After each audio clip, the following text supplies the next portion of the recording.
На почетокот сакам да изразам најдлабоко сочувство за свирепото убиство на младата Вања и за убиството на 74 годишниот Велешанец. Нека почиваат во мир и нека барем тие затворат очи пред сите неправди и срамови кои ни се случуваат. Кога зборував за скандалот на онкологија во салата Македонија, ве предупредив дека доколку не се приберете и не превземете институционална одговорност, бидејќи сите институции се во ваши раце, ќе ви се случат уште поголеми катастрофи, додека се држите за власта како пијан за плот. Иако дотогаш на неколку наврати ве обвинував дека Македонија ја направивте да функционира, односно да не функционира по принципите на БЕСА, Транс и модуларната болница во Тетово, ако после 2 септември ве обвинувам дека цела Македонија ја претворивте во онкологија, од завчера ја користам првата можност за јавно обраќање денес, за да ве обвинам дека од Македонија не оставивте ништо. Едноставно, ова стана само парче земја каде луѓето се оставени сами на себе и на своите судбини.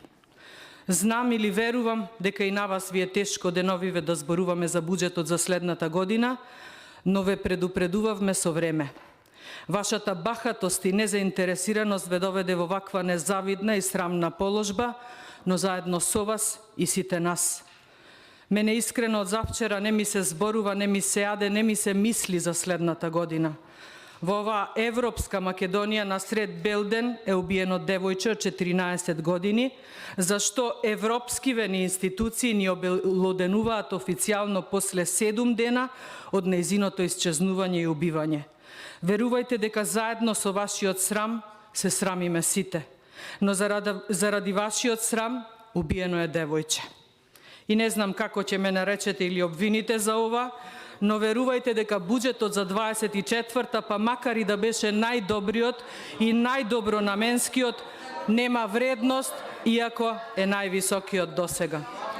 Едноставно чувствувам мачнина што излегов на говорница и што треба да зборувам за буџетот. Може би и да ви одговара оваа расправа внатре, заради правење дефокус од трагедијата надвор, но сигурна сум дека не ви одговара мојов почеток. А ако сакате, еве и да ве пофалам на крајот од овој почеток, секако саркастично, а тоа ќе биде за вашето мото од пред некоја година, кога ја водевте кампањата Можеме. Единствено што докажавте е дека сте можеле да го пробиете дното и да одите и под него. Како во расчистувањето на криминалите, но исто така и во пробивањето на сите лимити при креирање буџети. Започнавте со првиот буџет од владата која ветуваше живот и која самостојно го креираше оној за 2018 вреден 3,2 милиарди евра, па оној за 19 вреден 3,5 милиарди, па 4 милиарди за 20, 4,2 за 21 и 4,4 за 22. Ребалансот на тој за 22 се искачи на рекордните 4,7 милиарди, но тоа не беше се. Дочекавме во време на најголемиот јавен долг, кој лани беше над 8 милиарди евра, оваа влада да ни достави проекција за буџетот за 23-та од цели 5,3 милиарди евра. И замислете, не стасаа да направат ребаланс ова лето, туку со прераспределба на буџетските средства го изведоа истиот, па сега еве сме до највисокиот буџет што некогаш го имала Македонија и што изнесува рекордни 5,5 милиарди евра. За јавноста да соопштам и да ја разочарам, иако веќе е свесна дека од оваа влада не може ништо да очекува, овој највисок буџет досега ќе служи само за евентуален предизборен подкуп и за предизборни партиски вработувања. Ништо повеќе и ништо помалку. Иако до крајот на оваа година се очекува јавниот долг да премине над 9 милиарди евра, логично е прашањето каде исчезнаа оние кои во 2012 креваа паника при долг кој беше помал за повеќе од половина од сегашниот. Каде исчезна вистинскиот СДСМ? Каде исчезна грижата за докторите, професорите, пензионерите, земјоделците? И повторно, како и во сите претходни буџети креирани од двоецот ДУИ и СДСМ, на почетокот имаме ветувања за капитални инвестиции и проекти, за после преку ребаланс или распределба, истите средства се пренаменат, а заради неостварена реализација. И повторно, министерот Бесими вчера изјави дека овој буџет ќе бил за фискална консолидација, за забрзан економски раст и за помош на ранливите категории граѓани. Тој исто така вчера во реплика кон колегата Бојан Стојановски искоментира дека добра работа на демократијата била што сме можеле да гледаме со различни очила. Încă tu data corrigiai ministri, ne dote se. Што секој може или барем треба да може да го каже и брани своето мислење. Јас не знам дали министерот и владата на Ковачевски ја гледаат демократијата на улиците месециве наназад и дали сметаат дека пензионерите, судската администрација и синдикатите имаат поинакви очила од нивните, или треба да се подзамислат и да се запрашаат како успеаја дури и пензионерите да ги извадат на улиците за да им протестираат заради ниските пензии. Или за овие протести и незадоволства повторно виновна ВМРО ДПМН. Секој носи очила со диоптер за да си го подобри видот. Не е демократијата во различните диоптри и рамките во кои тие се поставени. Демократијата се гледа во тоа што им дојдовте преку глава на сите и што едва и се чека да се случат следни избори. Тогаш може би и да сватите што значи вистинска демократија. Демократијата надвор од ова собрание, бидејќи внатре веќе не важи, односно селективно важи, ви алармира дека одамна сте излезени од рамките и дека дури и диоптерот ви е сгрешен. Живеете само во рамките на вашите министерства, владата и вашите домови. Надвор е вистинската демократија и таа ќе ве казни, затоа што ниту едно ваше ветување со ниту еден буџет досега го немате реализирано. Затоа што и судовите и обвинителството ги претворивте во ваши приватни компании, а ветувавте дека ќе е поинаку. Дури и Собраниево преку вашите пратеници кои заборавија дека се тука испратени од нивните гласачи, го претворивте во владина поддружница, па се дрзнавте и заслужените казни утре да си ги измените преку носење, односно менување шверцерски закони. Едноставно нема да ви помине. Барем овој пат верувајте. Не затоа што јас тоа ви го говорам, туку затоа што надвор од ова собрание секој човек што не е ваш соработник и бизнис партнер истово го говори.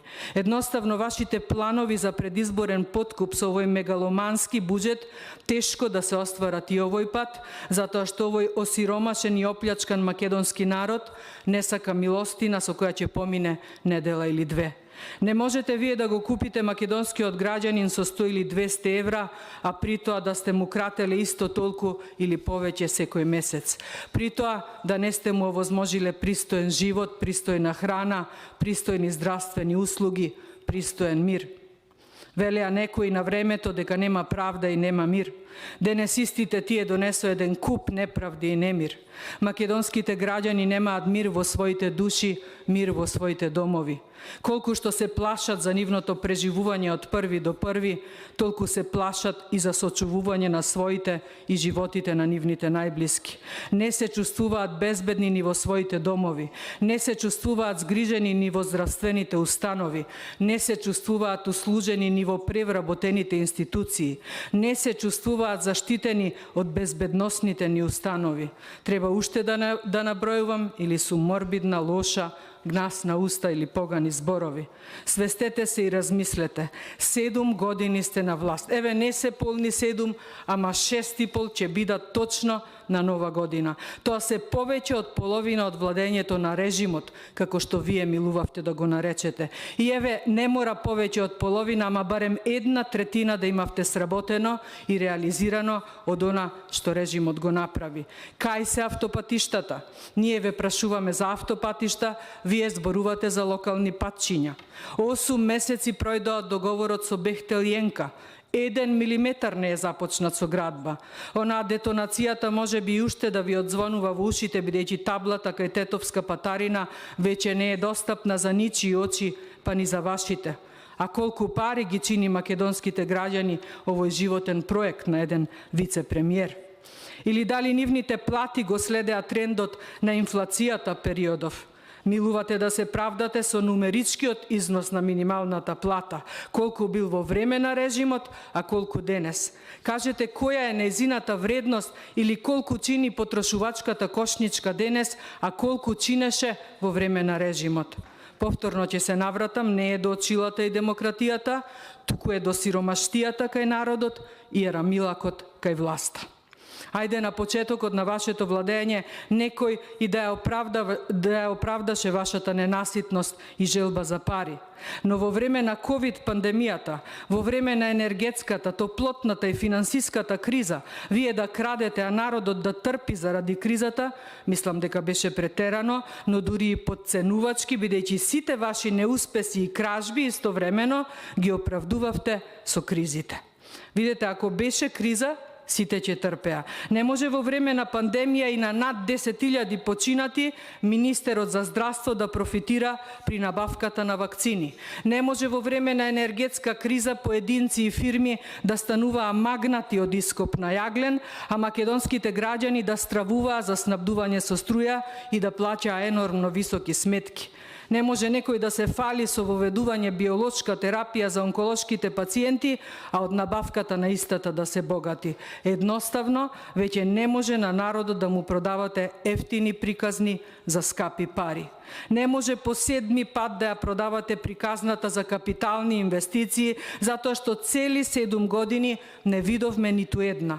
Имаше и такви испланирани за кои беа обезбедени и средства. Денес немаме ниту нов клинички центар, ниту нови болници во Штип, Битола и Кичево. Напротив, и со овој буџет имаме цели 23 милиони денари или 27% кратење за изградба на нов клинички центар за Скопје и Штип, а пак за болницата во Кичево се скратени цели 10 милиони денари. Заради ваквите катастрофални проекции, одиме кон се понеквалитетно здравство и имаме уште поголем одлив на лекари и медицински сестри, не само надвор од Македонија, туку и надвор од јавното здравство. Зошто? Затоа што, по примерот на бомбона бизнисменката, некој креира и спроведува политики на уништување на јавниот здравствен систем. А да ве подсетам, имавте и кампања за бесплатно ЕУ здравство. Од таа кампања не доведовте само до скапа смрт. Болните од рак ни умирале пред време, затоа што некој манипулирал и се богател за сметка на нивното со устав за гарантирано лекување. Да ве подсетам и на болните од ретки болести, на болните од цистична фиброза, болните од диабет. Здравството го пикнавте во вреќа за спиење, исто како и Вања. Го угушивте, го убивте. Пациентите се без пари, без здравје, ама и без верба во здравствениот систем. Уништивте се зашто ветувавте дека ќе го поправите. Ви се виде сладка власта, уште посладка моќта, а најсладки парите. Само да знаете дека такви пари не се алал. Може би и да ви изгледам смешна или наивна, но многу добро знаете кој на крајот ги израмнува сметките. Оној со кој никој досега не склучил договор. Не преспански, не француски, не бугарски, не охридски, не пржински. Со Господ нема играње. Вие го оставивте македонскиот народ само во рацете на Господ, ама да знаете дека нема поголем суд од народниот и од господовиот. Затоа не го подценувајте. Дека ова што го зборуваме точно, дека сте аздисани од самиот старт, па еве и до самиот крај, бидејќи нели вчера и официјално падна договор дека изборите ќе се случат на 8 мај до година, ќе го подкрепам со следните факти за најмегаломанскиот буџет досега. Имено, со овој буџет, оваа аздисана власт и покрај највисокиот јавен долг досега во нашата историја, продолжува да не се откажува од непродуктивните трошоци. Па така, за следната година се предвидени 6,3 милиарди денари повеќе во однос на оваа за нови партиски вработувања, нешто за што најсилно беа критикувани владите на така наречениот режим. И со право, но неправо е што на дело го спроведувате истото и многукратно повеќе. Понатаму, како доказ за продолжувањето со аздисување во време на највисок долг досега, се предвидените 1 милиарда и 65 милиони евра за ставката расходи за стоки и услуги. Ова е веќе сите научивме ставката со која најмногу се манипулира при креирањето буџет и за оваа ставка следната година се предвидени 5 милиарди денари повеќе средства отколку за оваа. Па малку да има човек логика, ќе свати дека ако долгот се зголемува, треба да се скрати токму на непродуктивни трошоци. Но не, оваа влада си се теши со незината дефиниција за демократијата и за различните очила. Да не беше трагично, ќе беше смешно. Одиме понатаму. Патни и дневни расходи за 24-та 770 милиони денари. Материјали и ситен инвентар 5,6 милиарди денари повеќе отколку оваа година. Договорни услуги, исто така мощне сомнителна и ставка за манипулирање за 49 милиарди денари повеќе отколку оваа година. Само за подсетување, со годинешниот буџет истава ставка беше зголемена за 45 милиарди повеќе отколку она за 22, што е класичен доказ каде оваа влада инвестира, што никако нема да доведе до економски пораст и раст, туку само до економски пораст и колапс. Следно, привремени вработувања 240 милиони денари, што се за 20,4% повеќе отколку за оваа година. Па имаме испланирано купување мебел за речиси 107% повисок износ отколку за оваа година. Па имаме испланирано и купување нови возила, кое е повисоко за 208% во однос на оваа година или повисоко за 312 милиони денари. Многу е јасно дека оваа влада немаше и нема намера за поправка и дека нема чувство за сочувство кон сопствениот народ. Додека народот се повеќе го осиромаши, таа си продолжува по старо или како досега, па дури и на самиот крај од владењето. Затоа, речиси половина од вкупниот буџет ќе одат за социјални трансфери. Затоа ова не е никако развоен, туку исклучиво социјален и предизборен буџет. Буџет кој го креираат криминалци во заминување и буџет со кој мислат дека ќе обезбедат социјален мир во Македонија. 2,6 милиарди евра од овој буџет се предвидени за социјални трансфери. Ова е за 60 милиони евра повеќе од предвиденото за оваа година и ова значи дека сите така наречени развојни буџети на оваа власт креираа само раст на социјалното население и раст на долгот, што е сосема обратно пропорционално на растот на бизнисите, на владините функционери и нивните блиски семејства. И ако секој македонски граѓанин живее во својот град или село, сосем логично би било оваа власт да креира и планира буџет и за локалните единици, односно за општините ширум Македонија. Напротив, сакајќи да се одмазди заради катастрофалниот пораз на последните локални избори од пред 2 години, оваа централна власт со овој буџет кај Министерството за транспорт, врски и екологија крати 147 милиони денари за капитални дотации до општините, што е за 74% помалку во споредба со претходниот буџет. Исто така, крати и во ставката водовод и канализација на општините вкупно 98% или предвидува 194 милиони денари помалку во однос на претходниот буџет. Понатаму, кај Бирото за регионален развој во подпрограмата Рамномерен регионален развој се кратат 88 милиони денари, а во ставката капитални дотации до општините се кратат цели 93,3 милиони денари. Бидејќи и времето ме ограничува, да подсетам дека оваа влада и со овој буџет нема да инвестира во младите, а доказ за тоа е кратењето 35 милиони денари или 24% помалку во однос на оваа година во подпрограмите на Агенцијата за млади и спорт за изградба на спортски објекти. Или се кратат 63 милиони денари за изградба, опрема и одржување на градинки, што се цели 47% помалку во однос на оваа година.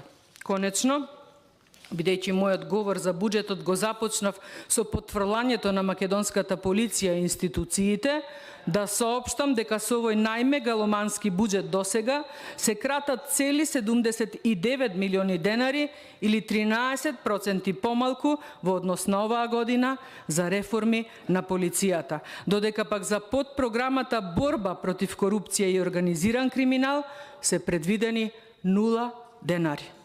Со оваа нула да завршам и да кажам барем нешто утешително за крај, а тоа е дека нулата некогаш значи крај, но крај за оваа расипничка и криминална власт. А бидејќи министерот за финансии се обиде да си поигра со зборови и верзии, па да си замислиме дека некогаш нулата значи и почеток. Ќе биде тежок почеток за следната влада, но ќе биде време за конечно ставање крај на криминалите и започнување со воведување ред и дисциплина. Со очила или без нив, оваа влада сосема го промаши своето владење.